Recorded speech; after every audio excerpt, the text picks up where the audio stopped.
Let us pray. O holy God, may the words of my mouth and the meditations of all of our hearts be acceptable in your sight, our rock and our Redeemer. Amen.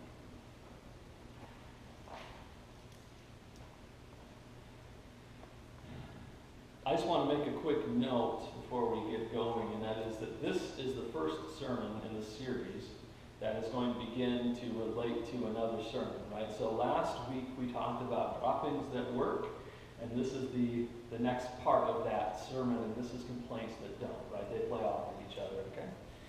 Back in World War II, right, when the war was ended, you had a big problem, as you do anytime you have a war, and that is you have a lot of young men, a lot of soldiers coming home who don't know what to do with themselves in civilian life. I don't know if you've been paying attention or you know people who have been off to some of our more recent endeavors, Iraq or Afghanistan, but when folks come home, there's a whole lot of issues that come with it.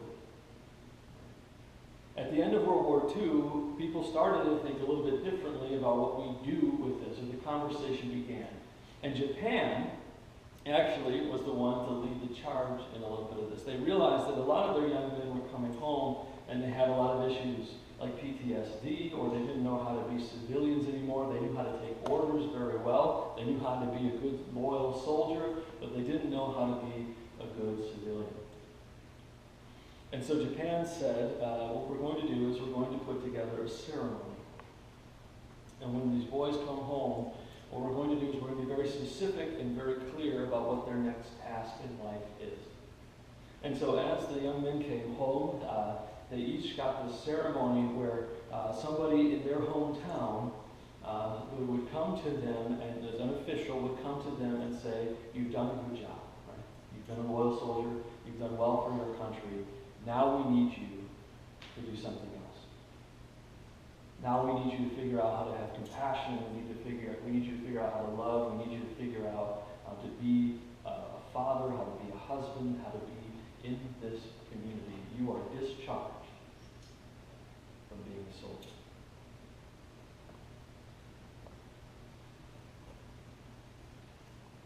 And they did this, which seems like kind of a strange thing to do maybe for us. But it's a ritual.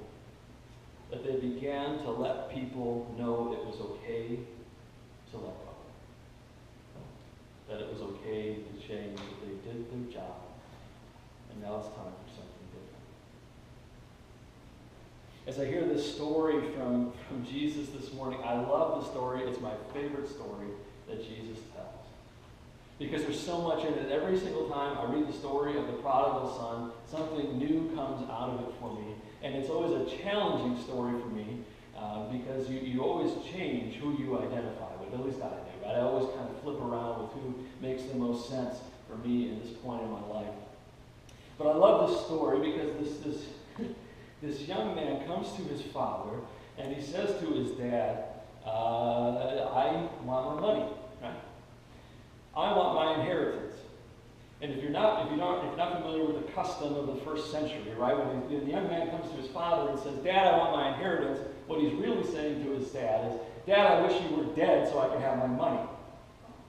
Now, when was the last time you went to one of your parents and told them, I wish you were dead? Has anybody done that? No, you don't have to raise your hand, but I'm going to raise my hand. Anybody done that before? Right? Maybe not those exact words, but something similar. Or maybe you had a kid that said something like that to you, right? I hate you. Right? I wish you were dead. I wish I could move on without you. Things would be so much better if I didn't have to deal with you all the time. Right? If you just let me have my share, if you just let me have what's coming to me, it would be great. Life would be perfect. And so the son comes and says this to his father. And now his father, I don't know what kind of household this is. If I would have said this to my dad, this would not have been the way it went down, right?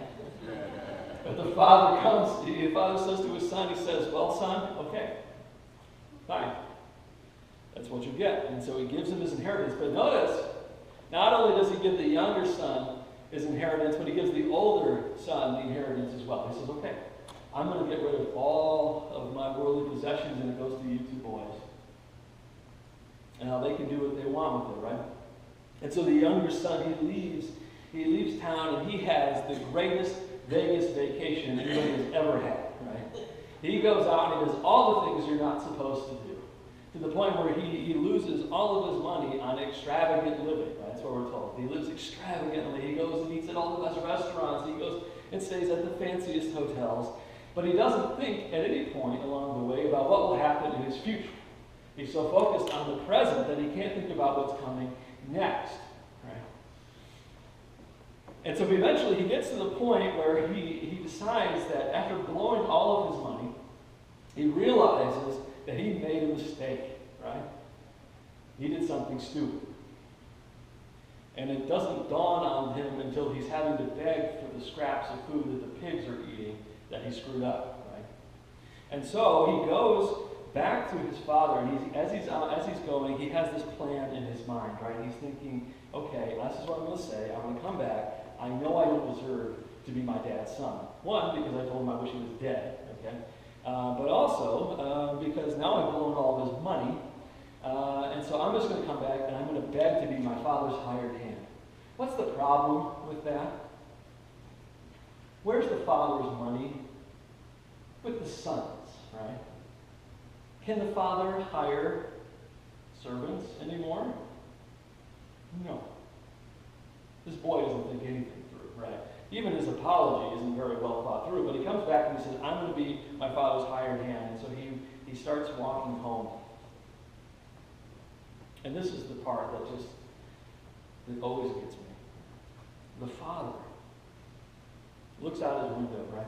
Maybe he's at his study or something. He sees his son fall. And the father gets up and runs to his son. The boy hasn't said a word. Hasn't even seen his father, and his father sees him and then sprints to him.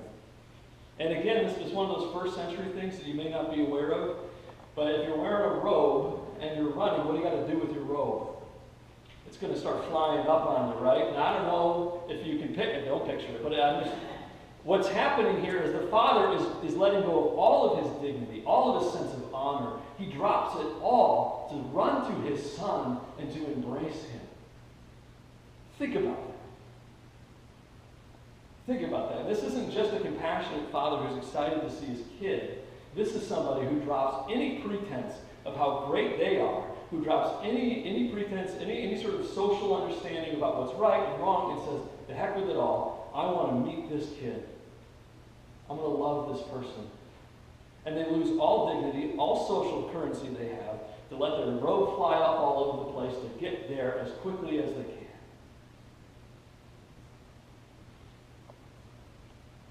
How scandalous is this story now? How scandalous is this story now? So often when we do this kind of thing, when we preach the story, when we teach the story, when we talk about the prodigal son, we'll talk about how great the Father's mercy and love is for this child, but rarely, if ever, do we talk about the scandal. Right? This is the kind of stuff that people would whisper about. And I'm not sure what the corollary to it would be for today. I don't know what we would compare it to in our present time. But this is scandalous. This is something that the neighbors would talk about when they see the father running out to his son. This goes beyond just mere compassion. It goes beyond just sort of a friendly hello or something that we might feel comfortable with. This goes beyond comfort. This father loves his son so much that he's willing to disgrace himself in the community for the sake of his child.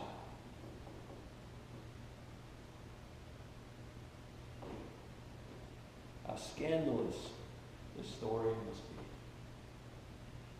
And so the father goes out, embraces his son. The son hasn't said a word at this point. And then he starts to explain, he starts yammering about this story he's concocted, his apology to his father, but his father cuts him off. His father cuts him off and he says, son, we got to put a robe on you. We're going to put a ring on your finger. We're going to put sandals on your feet. We're going to clothe you. We're going to make sure that you're welcome back into the family. We're going to make sure that you are comfortable. We're going to throw a party for you. Not only are we going to throw a party, but we're going to invite the entire town to the party.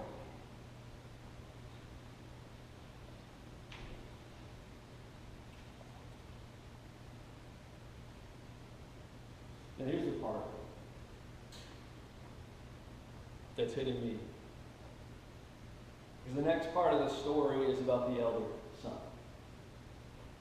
Now, I am an elder son. All right? There have been plenty of times in my life where I have felt as though I have done things right and good, and yet my younger brother, who you all have met, has gotten away with murder, right? And there are plenty of times, even where I get the story about how my brother and I were very similar, right? We do a lot of very similar things that started when we were in high school. We started getting the same activities together, and I don't think it's necessarily that he was copying me, but I just think we have a lot of shared interests.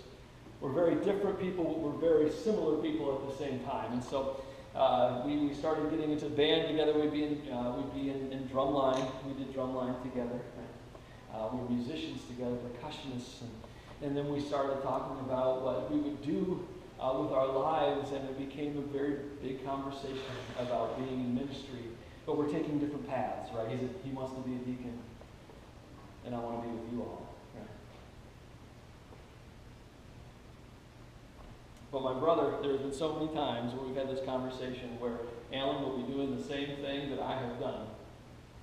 But I will hear from my parents about how much harder it is for Alan, and how much more difficult, and how much greater he is at doing the task that I have already done, and nobody realizes it, right? And I get these jealous feelings inside of me. Has anybody done that? Anybody feel that before, right? Mm-hmm. Okay, right, you get that little jealous feeling, and you're like, I just did that a couple of years ago, and I did it pretty good. Nobody said anything then about how hard I had to work to do it. And so this elder brother in this story, I identify quite a bit with this man, right? He's working in the fields when he hears this party going on at his father's house. Now this son has received his father's inheritance and has decided to stay. He's decided to stay. He's doing exactly what he has always done. He's very loyal. He's very faithful. He's doing exactly what he's always done. He's acting as if he does not own this property. He's acting as if his father still does. And he hears this party happening. And he calls one of the servants and says, "Oh, what's going on?" And the servant tells him, "Well, your brother's home." And this is where that jealousy starts to build up. Really? My brother is home. Well, that's just great. And so the father comes out to his son. He says, "Son, you've got to come celebrate with us, right? Come on in. Get a seat at the table. We're going to eat together. We're going to celebrate. We're going to dance. There's going to be music. There's going to be a lot of fun. The cute girls from town, they're going to be there. It's going to be a great time, right?" And the son is frustrated with his father, frustrated to the point where he doesn't even talk about entering the party.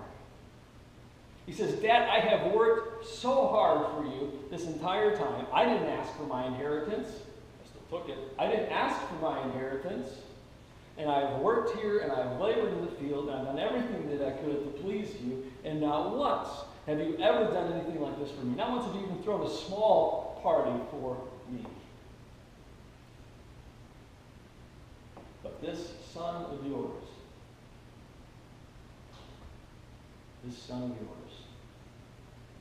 wastes it all." And notice how he ups the ante, right? We're just told the younger son has spent all this money on extravagant living, and the older brother says, "He's been out with prostitutes."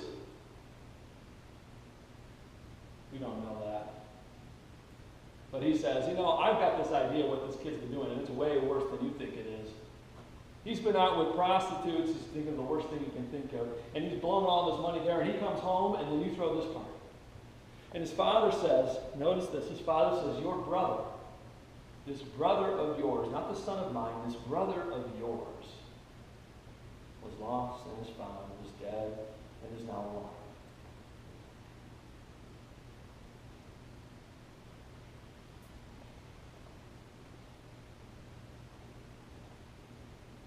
And the story ends. The story ends because that's so fitting for us.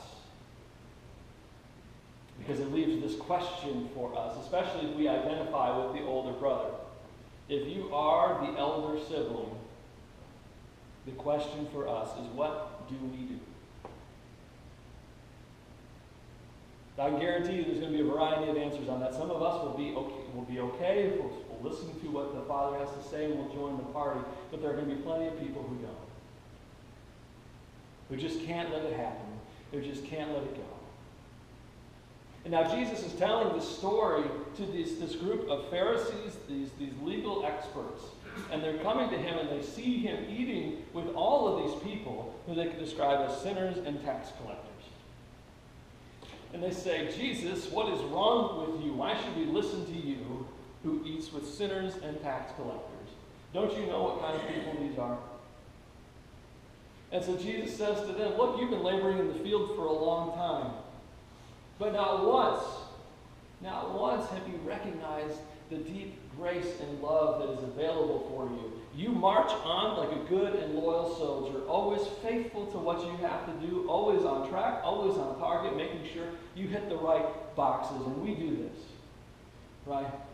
How many times, at least this is for me, and maybe I'm hoping it's for you too a little bit, but how many times have you been in church or you have been worshiping and you have only been there because you needed to check off a box?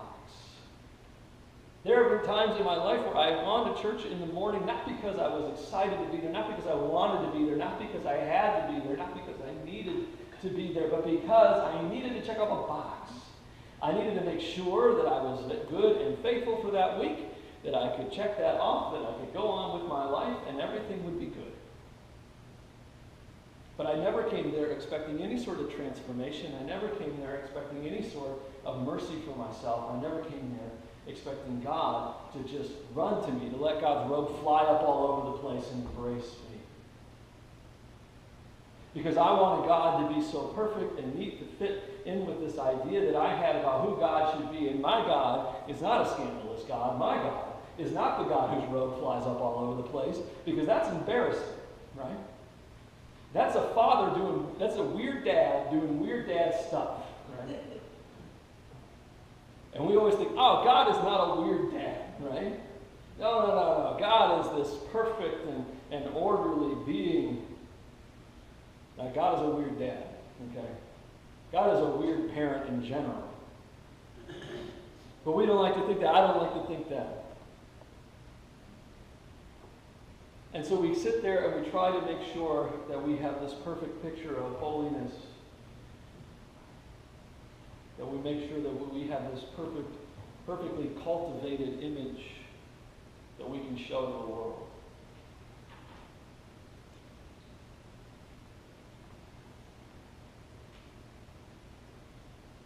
There's this quote from Richard Rohr. He talks about this as a priest. But he says, pay attention to Dante's Inferno and Dante's Divine Comedy, right? It's the Inferno, it's the Purgatorio and Paradiso, right? And hell, purgatory, and heaven. And he said, if you pay attention to this story, you'll notice that the main character always has a guide with him. At the beginning, Virgil comes to him, and Virgil leads him through hell and through purgatory. But when he gets to heaven, Virgil is no longer sufficient. Because Virgil wants to paint things in black and white. Virgil wants to say, this is what is not, and there's nothing in between.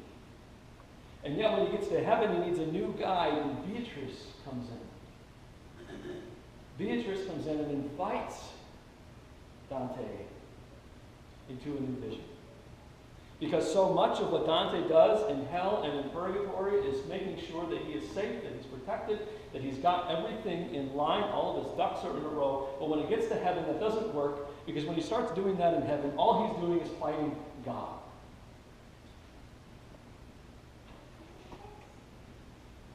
And this is what Richard Rohr says. He says, Virgil is the first half of life, man. Beatrice is the second half of life, woman. In the first half of life, we fight the devil, and we have the illusion and inflation of winning now and then. In the second half of life, we always lose because we are invariably fighting God. In the first battle, solidify our ego and create a stalwart, loyal soldier. The second battle is defeat the ego because God always wins. No wonder so few want to let go of their loyal soldier. No wonder so few have the faith to grow up. The ego hates to lose.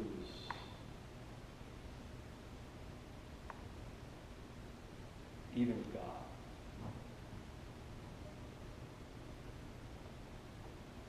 The Pharisees and the legal experts are not unfaithful people. They're not bad people. They're the people who go to church every Sunday. They're the people who tithe the appropriate amount. They're the people who honor the Sabbath and keep it holy. They're the kind of folks who wear their cross all the time, no matter where they are. They're the people who are willing to tell you about Jesus, no matter where they are in line.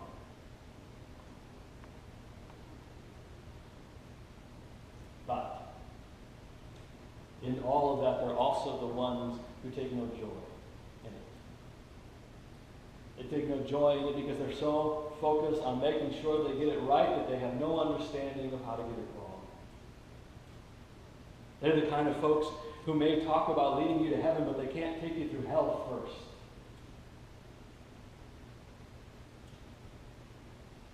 And this hits me hard because there are so many times in my life where I've grumbled and I've fought and I've tried to resist God and I've looked at the weird dad version of God and it just doesn't want to work for me. I don't want to make it work.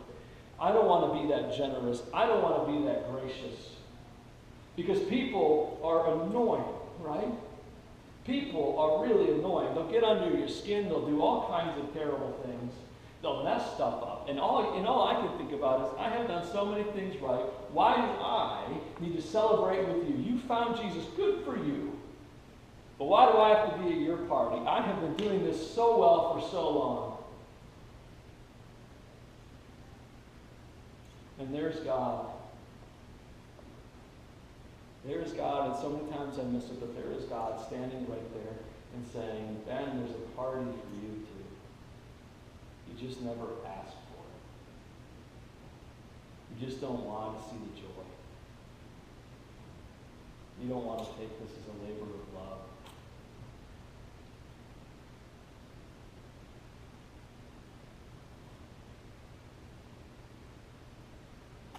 These are complaints that don't work.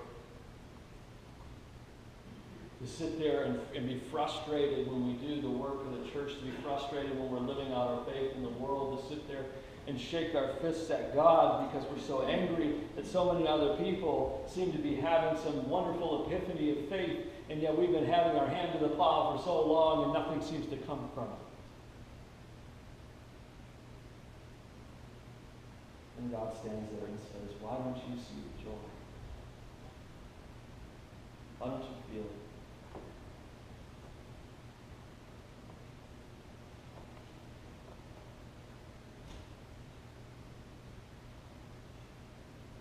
There's a lot that I love about this parable. There's nothing that speaks to me so much at this point in my life than that. And I realize that there is a desire within me. There's a deep desire to be the one who's not working in the field, but the one who's wallowing in the mud and pigs. I need that. Sometimes we need to be that person. Sometimes we need to be the prodigal. Sometimes we need to run out and do all the wrong things. Love all the wrong people. Be in all the wrong places. Sometimes we have to know what it is to be in hell before we can understand what grace really does. Because if you've never wallowed with pigs, you won't understand who your dad got. You won't get that guy. You won't get that love or that mercy. You'll see the rope flapping up and it won't make any sense.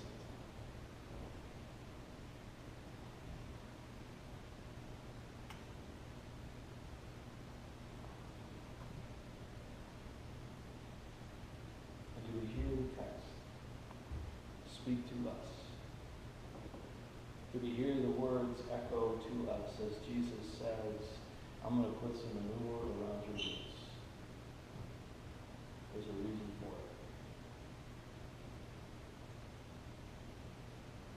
so that the elder brother can know what it is to experience God's love. So my prayer for you is that no matter where you find yourself this week, if you are the younger sibling, if you're the older sibling, I hope you hear God's love for you. I hope it breaks your heart. I hope that God opens you up to new relationships, to a new understanding of what it is to be graceful. And my hope for you is that you would run like God runs. That you would embrace the way that God embraces. And that our faith would be so scandalous